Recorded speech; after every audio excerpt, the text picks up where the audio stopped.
오늘 하나님 말씀은 요한복음입니다. 요한복음 1장 1절로부터 5절까지 말씀입니다. 요한복음 142페이지입니다. 요한복음 1장 1절로부터 5절까지 말씀입니다. 같이 읽습니다. 태초에 말씀이 계시니라. 이 말씀이 하나님과 함께 계셨으니 이 말씀은 곧 하나님이시니라. 그가 태초에 하나님과 함께 계셨고 만물이 그로 말미암아 지은 바 되었으니 지은 것이 하나도 그가 없이는 된 것이 없느니라. 그 안에 생명이 있었으니 이 생명은 사람들의 빛이라. 빛이 어둠에 비치되 어둠이 깨닫지 못하더라. 아멘. 요한복음은 예수님이 가장 사랑했던 제자 요한이 그의 나이 아주 많았을 때 말년에 적었던 그러한 책입니다. 그 요한복음의 이 놀라운 점이 뭐냐면은 요한복음서만 읽더라도 복음의 진리를 깨달을 수 있다는 것이에요. 그래서 예수 처음 믿는 사람들에게 성경을 무엇을 읽을까요? 그러면 요한복음을 읽어라. 그렇게 이야기를 많이 합니다. 요한복음 안에는 엄청스러운 하나님의 이 계시와 뜻이 있는 것이죠. 그래서 이 요한복음은 누구나 읽어도 쉽게 이해를 할 수 있는 반면에 아무리 신앙생활을 오래 했다 하더라도 이해할 수 없는 깊은 뜻이 또한 들어있는 것이에요. 그래서 읽으면 읽을수록 하나님의 큰 뜻을 깨달을 수 있습니다. 계속 읽으면 읽을수록 더 놀라는 것이 바로 하나님의 말씀인 것이죠. 요한이 이 성경을 적을 때, 이 지금 요한복음을 적을 때 이미 세 복음서, 마태, 마가, 누가 이 세 복음서가 나와 있는 상태고, 그리고 그것을 실제적으로 다 숙지를 했던 그러한 상황으로 예상을 합니다. 왜냐하면 이 공관복음서, 같은 관점으로 봤던 마태, 마가, 누가에 나와 있는 사건들과 피하려고 거기 없던 것들 꼭 필요한 말씀, 중복되는 것들 꼭 필요한 말씀만 여기에 전거되어 있기 때문인 것이에요. 인류 역사상 가장 중요한 질문이라면 예수가 누구인가? 우리 인생에도 그렇잖아요. 우리 인생에도 가장 중요한 질문이 뭐냐면 예수가 누구냐? 너에게 예수가 누군 것인가? 만약에 예수가 하는 사람이 인간이라면 그냥 석가나 공자나 소크라테스나 4대 성인 중에 한 사람으로 역사상 흘러가는 인물이 하나밖에 될 수가 없는 것이에요.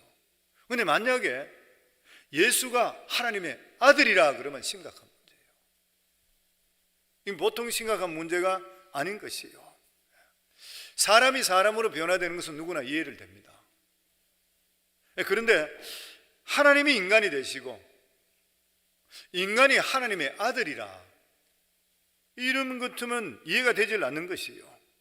그런데 여기에 대해서 솔직하고 진솔하게 기록된 책이 바로 요한복음입니다.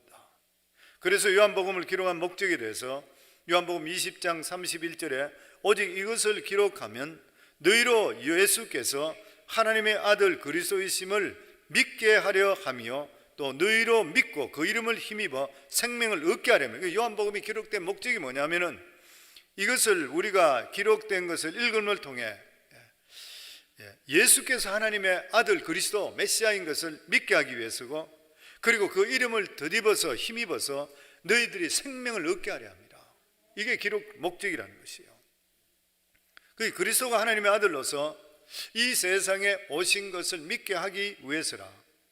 성경 전체는 예수 그리스도에 초점이 맞춰져 있습니다. 왜냐하면 아담과 하와가 범죄함을 통해 타락해 버렸잖아요.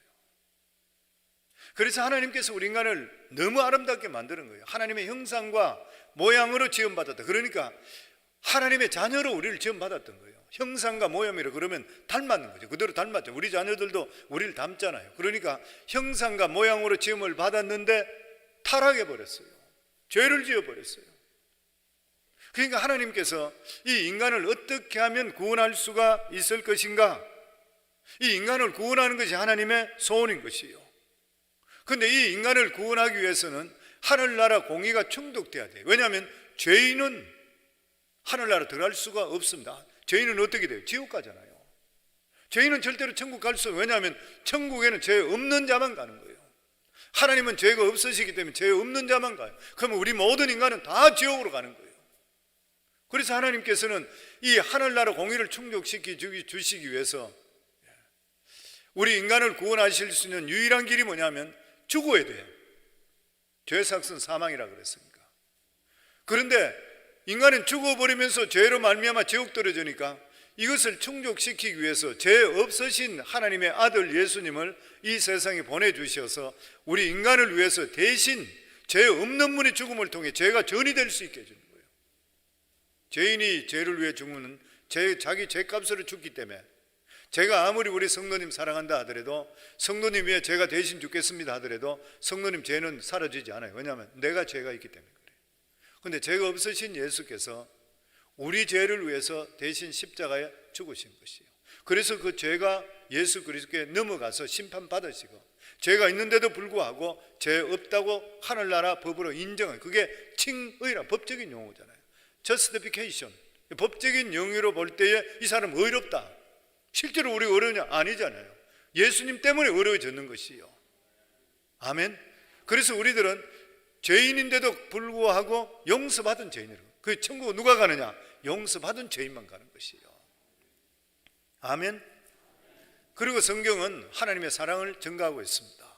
요한복음 3장 16절에 보면 하나님이 세상을 이처럼 사랑하사 독생자를 주셨으니 이는 저를 믿는 자마다 멸망치 않고 영생을 얻게 하려 하심이라. 이게 성경의 기록 목적인 거예요. 하나님이 우리를 이처럼 사랑하신 것이라. 하나님 세상을 이렇게 사랑해서 독생 아들 하나밖에 없는 아들을 이 세상에 보내주셔서 우리를 위해 십자가에 대신 죽으시고 우리에게 생명을 주셨는 것이요. 아멘. 이게 하나님의 은혜잖아요. 그 저는 늘 말씀드린 대로 교회에 10년 동안 예배당에 앉아서 항상 듣고 있는데도 이게 안 믿어지는 거예요. 예수가 나를 위해 죽었다는 것을 안 믿어지는 거예요. 그래서 하나님께서는 제가 예수 처음에 믿게 될, 진짜 예수님 만나게 될 때에, 저는 목사님이 막 안수 기도할 때 방언의 은사를, 뭐 표적이 나타나면 하나님 살아 계시겠구나 이렇게 생각했던 거예요. 근데 그 손이 와가 머리를 쳐는 순간에 방언이 아니라 환상이 보였다 그랬잖아요. 환상이 보이면서 하늘이 열리면서 예수가 너를 위해 죽었다. 예수가 너를 위해 죽었다. 딱 두 마디 말씀이죠. 그게 내 인생을 다 해결해 버린 것이죠. 예수가 너를 위해 죽었다. 성령 하나님 살아 계십니다. 때를 따라 우리에게 말씀하시는 것이요. 아멘. 우리 1절에서 5절 다시 한번 같이 읽습니다. 태초에 말씀이 계시니라. 이 말씀이 하나님과 함께 계셨으니 이 말씀은 곧 하나님이시니라. 그가 태초에 하나님과 함께 계셨고 만물이 그로 말미암아 지은 바 되었으니 지은 것이 하나도 그가 없이는 된 것이 없느니라. 그 안에 생명이 있으니 이 생명은 사람들의 빛이라. 빛이 어둠에 빛이 돼 어둠이 깨닫지 못하더라. 이 말씀 안에 엄청난 말씀이죠. 예수님은 누구냐? 말씀이다. 예수님은 누구냐? 생명이다. 예수님 누구냐? 빛이라. 우리 여기다가 뭐 그렇게 자주 읽으라고 하는 것도 있던데 실제로 여기 보면 그와 말씀에다가 예수라고 한번 이어서 읽어보시면 저 뜻이 더 분명해지는 것이에요. 한번 읽어보도록 하세요. 태초에 예수가 계시니라. 이 예수가 하나님과 함께 계셨으니 이 예수는 곧 하나님이시라. 예수가 태초에 하나님과 함께 계셨고 만물이 예수로 말미암아 지은 바 되었으니 지은 것이 하나도 예수 없이는 된 것이 없느니라. 예수 안에 생명이 있으니 이 생명은 사람의 빛이라. 빛이 어둠에 빛이 돼 어둠이 깨닫지 못하더라. 이거 확실히 마음에 들어오잖아. 이렇게만 읽게만 된다 하더라도. 그 영어 성경에 보면은 말씀이라는 거 the word, 정관사 다음에 대문자로 사용합니다. 영어 성경 항상 말씀에 대해서. 그래서 예수님께 하신 말씀이라 그것을 나타내는 것이죠. 이 말씀이라는 것이 뭐냐면 곧 하나님을 대변하는 것이다. 그래서 사람이 말씀을 붙들게 되면 하나님을 붙드는 것이에요. 말씀을 체험하게 될 때는 하나님을 체험하게 되는 것입니다. 그래서 우리가 하는 기도는 연불이나 독백이 아니라 하나님과의 대화인 것이죠. 그래서 하나님께서 우리의 기도를 들으시고 신음소리까지 듣고 계시고 알고 계시고, 왜냐하면 예수 그리스도 믿음을 통해 성령께서 우리 속에 내주하기 때문에 그렇습니다. 그래서 내 생각과 안고 이랬으면 다 한다는 이유가, 하나님께서 실제적으로 하늘나라에서 보고도 계시겠지만 우리 속에 계시는 하나님, 성령 하나님, 우리 모든 걸 다 알고 계시는 것이에요. 하나님의 말씀은 기원이 없습니다. 인간과 만물은 기원이 있습니다. 하나님 말씀은 기원이 없습니다. 만약에 신이 기원이 있다면 신이 될 수가 없는 것이죠. 그래서 참신, 유일한 신은 하나님밖에 없는 거예요, 이 세상에. 태초에 계신 말씀이 하나님이시고 또한 그 실체는 예수 그리스도인 것이요, 사람은 하나님은 본 적이 없지만 누구든지 예수를 만나든지 예수를 믿으면 하나님의 실체를 알 수 있게 되는 것이요, 말씀의 실체 대신 예수 그리스도를 만나면 하나님의 실체를 만나게 되는 것입니다. 그래서 예수님께 요한복음 14장 9절에도 보면 예수께 이르시되 빌립아, 내가 이렇게 오래 너와 함께 있으되 네가 나를 알지 못하느냐? 나를 본 자는 아버지를 보았거늘 왜 아버지를 보이라 하느냐? 네가 나를 만나면 아버지 만난 거지 않냐? 그래서 우리가 예수를 믿으면 하나님을 믿는 거예요. 예수를 만나면 하나님 만나는 것이요. 아멘. 빌보 2장 6절에도 보면 그는 근본 하나님의 본체시나 하나님과 동등됨을 취할 것으로 여기지 아니하시고 오히려 자기를 비워 종의 형체를 가지사 사람과 같이 되셨고 사람의 모양으로 나타나사 자기를 낮추시고 죽기까지 복종하셨으니 곧 십자가에 죽으십니다. 그러므로 예수 그리스도는 말씀이며 하나님의 실체입니다. 그리고 오늘 여기 말씀에 보면 예수는 누구라고요? 생명이라. 그 안에 생명이 있으니 이 생명은 사람들의 빛이라. 성경에는 아들이 살아있다 하지 않고 그 안에 생명이 있다. 그런데 이 생명은 단순한 일반 생명을 말하는 것이 아닌 것이죠. 이 생명 안에는 하나님이 주시는 모든 축복이 다 들어있는 거예요. 그 예수 그리스도 이름을 가지고 있는 사람은 하나님 모든 것을 다 갖는, 왜냐하면 상속자니까. 우리 모두 상속자인 것이에요. 육체적인 생명을 넘어서 영적인 축복에 대해서 말씀합니다. 창조의 능력은 어디에 있습니까? 생명이잖아요. 창조의 능력은 생명입니다. 아이가 태어나는 것도 난자와 정자가 그냥 있으면 죽는 것이 산 것이 아닌 것이죠. 합쳐져야 되는 것이에요. 합쳐지는 거. 마찬가지로 예수 그리스도와 만나는 자는 죽은 자가 살아납니다. 죽었던 영혼이 다시 살아나는 것이요, 절망 가운데 예수 만나게 되면 소생합니다. 누구든지 예수 그리스도 만나게 되는 것 같으면 창조의 역사가 임하는 것이에요. 그 예수 잘 믿어라 하는 거예요. 예수 만나면 돼. 우리가 어떤 어려움 속에서도 하나님의 음성이 들리기 시작하는 그때부터 문제가 해결되기 시작해요. 왜냐하면 생명이 들어오기 때문에 그런 것이에요. 보면 그리고 나서 오늘 성경에 보면 예수님은 빛이라 그랬어요. 그 안에 생명이 있으니 이 생명은 사람들의 빛이라. 요한복음에서 말씀하는 이 빛은 일반 빛을 말하는 것이 영적인 빛을 말하는 것이고, 생명의 빛이, 영적인 빛이면 생명의 빛입니다. 생명의 빛. 우리 병든 자들도 치료의 광선이 비치면 치유되잖아요. 우리 성도님 중에 한번 우리 성도님 자주 이야기 드렸듯이 정말 관절염으로 영 움직이지 못하게 됐을 때 창문을 통해서 치료의 광선, 현관등 길이마다 2개가 치료의 광선이 들어오면서 자기 밑으로, 발 밑으로 들어가면서 벌떡 일어나요. 치료의 광선인 것이죠. 이러한 빛은 살리는 광선이에요. 치료의 광선을 통해서 우리 영혼이 새로 되고 변화로 우리 삶 속에 나타나는 것이에요. 세상의 빛은 밝음은 있지만 생명을 못 준다 그래요. 지금 여기 우리가 예배 드릴 때 빛이 비치는데 이건 생명은 줄 수는 없는 빛이라 그래요. 이거 가지고 식물이 못 산다 그래요. 그 식물은 햇빛이 비치해야지 광합성을 일으키면서 자라기 시작한다 그래요. 식물을 자라게 하는 것은 일반 전등불로 자랄 수가 없다고 하는 것이에요. 생명을 자라가는 것은 오묘한 빛이 태양빛이 있어야 돼요. 태양빛.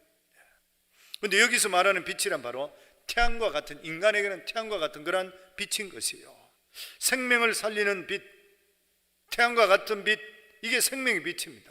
그런데 예수님이 들어오면 죽은 자가 살아나게 되어 있는 것이에요. 그 하나님 말씀이 들어오면 영혼이 소생하는 거예요. 그래서 성도님, 우리가 예배 중심적으로 살아라. 믿음은 들음에서 난다. 계속 말씀하는 거잖아요. 계속 말씀하는 이유가 하나님 말씀이 레마를 통해 우리 속에 들어오는 순간 우리 인간은 바뀌게 되어 있습니다. 내가 여러 가지 환경이나 어려운 게 있다 하더라도 하나님 말씀 들음을 통해 그걸 뛰어넘을 수 있는 능력이야. 가만히 그냥 있으면 내 자신 환경을 바라보고 내 자신 생각하면 못 일어나. 근데 하나님 말씀을 들으면서 내 속에 영혼이 먼저 살아나는 거예요. 충만해지기 시작해요. 그러면 이 세상 환경을 뛰어넘는, 아무리 환경이 파도같이 정말 무서운 일이 생긴다 하더라도 내 마음은 담담하고 잠잠한 거예요. 보면 우리가 성령 충만할 때 체험하면 어떻습니까? 성령 충만, 바깥에 어떤 어려움이 있다 하더라도 내 마음이 고요해. 두려움이 없어져 버려요. 이게 하나님의 능력이 우리 속에 들어와 있기 때문인 거예요. 근데 우리 하나님의 능력이 우리 속에 빠져나가 버리고 우리 자신이 말씀 중심 그리고 예배 중심적으로 살지 못하게 될 때는 환경을 바라보면 내가 두려움이 와버린 거예요. 아마 다 겪었을 것이에요. 보면. 그래서 예수 믿는 사람들은 몇 주만 하나님 말씀 듣지 않게 되면 은혜가 떠나가고 얼굴이 어두워지기 시작합니다. 내 마음속에 기쁨이 없어지게. 왜냐하면 하나님의 빛은 기쁨이다. 우리 속에 들으면 기쁜 것이요. 죽어도 기쁘잖아요. 그렇잖아요. 기쁘면 죽잖아요. 보면 날마다 초대교회 때는 모이기를 피하는 어떤 무리와 같이 하지 말라, 이 말씀은 계속 자기들이 모였어요. 영원히 소생하기 위해서 계속적으로 모였습니다. 그들은 왜 그런 것이? 빛 대신 예수 그리스도를 만나기 위해서인 것이요. 햇빛이 비춰야지 질병이 사라지는가 마찬가지로 우리들도 주님 앞에 나와서 말씀으로 계속 비춰야 돼요. 그럼 우리가 살아나게 되어 있는 것이요. 일반 과일들도 햇빛이 짱짱 비춰야 맛있잖아요. 요즘 비가 많이 와서 과일 나오는 거 보면 맛이 없어. 보면 세계에서 가장 맛있는 과일이 어디냐면 지중해하고 그리고 캘리포니아 과일이라 그렇게 이야기합니다. 일반적으로 지중해 과일이 더 맛있는지 모르겠지만 캘리포니아 지중해 왜 그러냐면 일조량이 많아서 그렇대요. 일조량이 많기 때문에, 일조량이 많으면 과일은 아주 달고 맛있어지는 것이에요. 그런데 만약에 날씨가 흐리고 비가 자주 오고 이렇게 되는 것 같으면 도열병이라고 병들어 버려요. 과일도 맛없어지는 것이에요. 햇빛이 내리쬐을 때만이 병도 없어지게 되어 있는 것이죠. 그래서 우리 영혼도 하나님의 말씀 햇빛에 자꾸 쬐기 시작하면 건강해지기 시작합니다. 충만해지기 시작하는 것이고, 성도님들 평생에 주님 앞에 설 때까지 항상 예배 중심, 항상 말씀이나 예배 중심이나 교회 중심에서 떨어지면 강도 꼭 만나게 되어 있습니다. 강도 만나게 되어 있어요. 영혼의 강도 만나면 육신의 강도도 만나게 되고 문제도 생기게 되어 있습니다. 그래서 우리가 항상 믿음 안에 내 삶의 중심이 주님께 맞춰지고 또 말씀을 삼아요. 왜냐하면 하나님 말씀을 계속 삼아하고 주님께 나오라 하는 이유가 뭐냐면은 혼자 있으면 견디는 사람이 없습니다. 쓸데없는 생각하고 혼자서 아무리 묵상하고 이래 한다 하더라도 우리가 또 주의 종이 주는 말씀과 또 틀리잖아요. 보면. 그러니까 말씀 중심적으로 나오게 되게 될 때에 주님께서 영혼을 소생시키시고, 영혼이 소생시키고 영혼이 잘 되면 범사가 잘 될 줄 믿습니다.